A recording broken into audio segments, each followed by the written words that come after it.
Thiruvananthapuram metro ആദ്യഘട്ട അലൈൻമെന്റിന് അംഗീകാരം ലഭിച്ചിരിക്കുകയാണ്. തലസ്ഥാനത്തിന്റെ മുഖച്ഛായ മാറ്റുന്ന പദ്ധതി KMRL ആകും നടപ്പാക്കുക. ഈ പദ്ധതിയെക്കുറിച്ചുള്ള കൂടുതൽ കാര്യങ്ങൾ ഹിമ ഹരിദാസ് പറയും.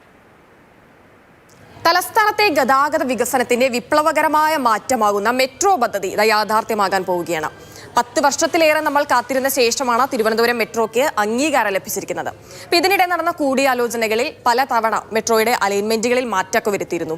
ഇപ്പോഴിതാ മെട്രോയുടെ ആദ്യഘട്ട അലൈൻമെന്റിന് സർക്കാർ അംഗീകാരം നൽകിയിരിക്കുകയാണ്. ഇതാണ് തിരുവനന്തപുരം മെട്രോയുടെ ആദ്യഘട്ട അലൈൻമെന്റ്.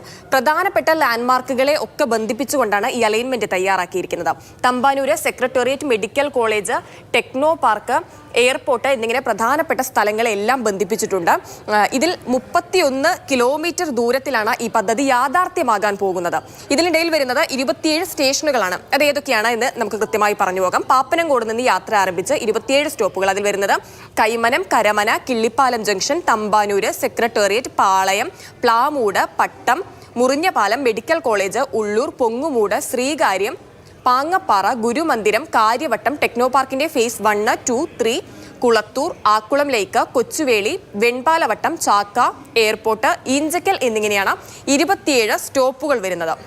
തമ്പാനൂരിൽ നിന്ന് എന്തെങ്കിലുമൊക്കെ ആവശ്യത്തിനായി കുറച്ച് ദൂരേക്ക് പോകണമെന്നുണ്ടെങ്കിൽ വളരെ പെട്ടെന്ന് സമയം ലാഭിച്ച് നമുക്ക് എത്തിച്ചേരാമെന്നുള്ളതാണ്.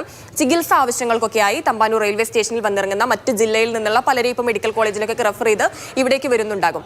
അപ്പോൾ അവർക്ക് ഏകദേശം 10 മിനിറ്റിൽ താഴെ മാത്രം സമയം മതി തമ്പാനൂരിൽ നിന്ന് മെഡിക്കൽ കോളേജിലേക്ക് എത്താൻ.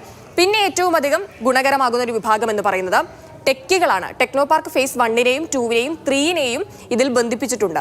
അപ്പോൾ ടെക്കികൾക്ക് വളരെ സൗകര്യപ്രദമായി അങ്ങോട്ടേക്ക് എത്തിച്ചേരാമെന്നുള്ളതാണ്. ചുരുങ്ങിയ സമയത്തിനുള്ളിൽ എത്തിച്ചേരാമെന്നുള്ളതാണ്.